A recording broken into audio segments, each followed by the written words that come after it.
नमस्कार। इस समय मैं मौजूद हूं राई विधानसभा क्षेत्र में और मेरे साथ राजनीतिक गतिविधियों पर चर्चा करने के लिए सुशील त्यागी जी हैं, जो राई विधानसभा के प्रवासी प्रभारी हैं। आइए उनसे राजनीतिक चर्चा कर लेते हैं। त्यागी साहब, बहुत बहुत स्वागत है आपका समाचार क्यारी में। धन्यवाद आपका। भारतीय जनता पार्टी की एक खूबसूरत बात है, एक स्लोगन है, सबका साथ सबका विकास। और जो सामाजिक सामंजस्य है उसके लिए भारतीय जनता पार्टी हमेशा अग्रसर रही है। विपक्षियों पर आरोप लगते रहे हैं जात पात की राजनीति के, क्षेत्रवाद की राजनीति के। आप क्या समझते हैं, पूरे हरियाणा वासियों के लिए क्या यह मुद्दा बनेगा? देखिए, चाहे हमारी केंद्र में सरकार हो जी, और चाहे हरियाणा में सरकार हो, काम कम और ज्यादा हो सकते हैं, लेकिन ईमानदारी और प्रामाणिकता के आधार पर भारतीय जनता पार्टी हिंदुस्तान में एक ऐसी पार्टी है, हमारे नेताओं की नीति, नियत और नेतृत्व पर कोई प्रश्न चिन्ह नहीं लगा सकता। आप केंद्र की जो सरकार है उसमें कोई भी एक भ्रष्टाचार का आरोप नहीं लगा सकते। 10 साल में हरियाणा में सरकार रही है, कोई एक भी नौकरी के नाम पर या कहीं कोई किसी प्रकार की रिश्वत के नाम पर हम दावे के साथ कह सकते हैं कि हरियाणा और केंद्र में हमने ईमानदार सरकार दी है। ये जनता को पता है, इसलिए जनता लगातार भारतीय जनता पार्टी के साथ है। हरियाणा की मैं बात करूं, पिछले 5 साल की मैं बात करूं, विभिन्न आंदोलन हुए हैं, विभिन्न जो सरकारी कर्मचारी हैं या अन्य दल हैं, किसानों की मैं बात करूं, जो बड़ा मुद्दा है। आप क्या समझते हैं, ये आंदोलन किस तरह के आंदोलन है और इस विधानसभा चुनाव में कितना प्रभाव है, खासतौर से अपने सोनीपत क्षेत्र में? क्योंकि सोनीपत क्षेत्र जो है वो कृषि और किसानों पर आधारित क्षेत्र माना जा रहा है। संजय जी, आपने किसानों की बात की। जी सर। हिंदुस्तान का पहला ऐसा राज्य है, कांग्रेस चिल्लाती थी कि एमएसपी पर फसलों की खरीद करिए जी, लेकिन जहां उनकी सरकारें थी, जहां उन्होंने झूठा घोषणा पत्र अपने राज्य में किया, जैसे मैं कर्नाटक की बात करूं, राजस्थान की बात करूं, कहीं दिया नहीं ना एमएसपी। मैं दावे और गर्व के साथ कह सकता हूं कि मेरे प्रदेश के अध्यक्ष और हरियाणा के मुख्यमंत्री नायब सिंह सैनी जी ने हरियाणा में 24 फसलों को एमएसपी पर खरीदने के लिए जियो जारी किया है, जो हिंदुस्तान का पहला राज्य है। तो हम किसान हितैषी हैं या वो हैं?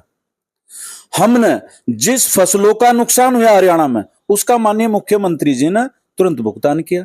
तो हम किसान हितैषी हैं या वो हैं? ये निर्णय तो जनता करने वाली है। और मैं आपको दावे के आपके चैनल के, क्यारी चैनल के माध्यम से हरियाणा की जनता को कहना चाहता हूं कि जिस प्रकार चुनाव उठा है, भारतीय जनता पार्टी निर्णायक रूप से 90 में से 65 सीटों पर जीतने जा रही है। मेरा एक एक कार्यकर्ता उसने प्रण कर लिया कि हम हरियाणा में तीसरी बार जो ऐतिहासिक निर्णय हरियाणा बनाने जा रहा है उसके साथ खड़े हैं। बिल्कुल। दर्शकों के लिए और हरियाणा वासियों के लिए एक बड़ा सवाल है। हरियाणा प्रदेश देश का ऐसा पहला प्रदेश है जो 24 फसलों पर एमएसपी दे रहा है।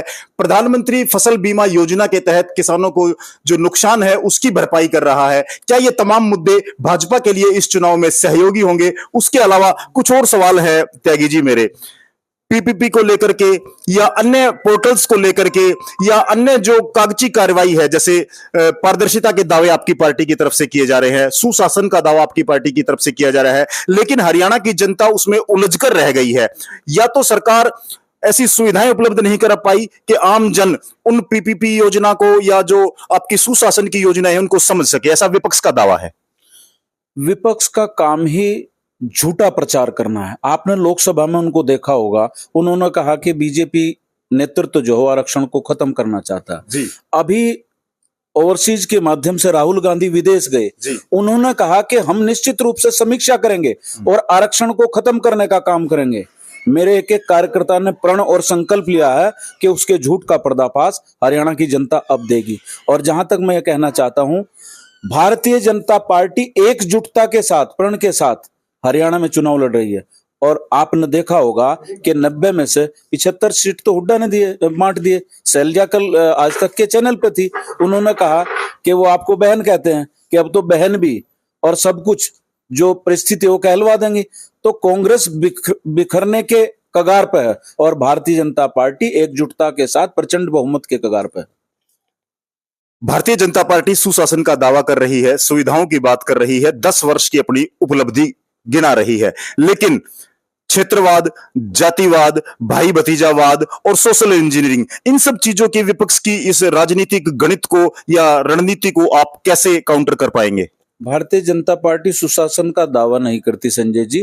प्रामाणिकता के आधार पर हमने अपनी सरकार, चाहे अटल जी की हो, चाहे मोदी जी की हो, और चाहे यहाँ हरियाणा में हुड्डा जी की हो, नायब की हो, हमने प्रामाणिकता के आधार पर यह साबित किया। जनता ने हमको लगातार इसी कारण चुनती है।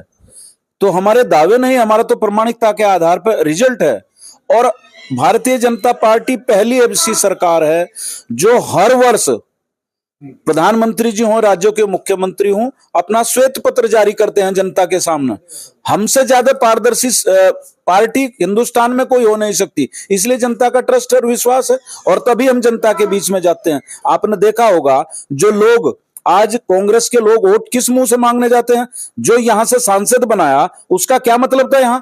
आप बताइए संजय जी, वो यहाँ के हरिद्वार में रहते और सांसद यहां चुना गए।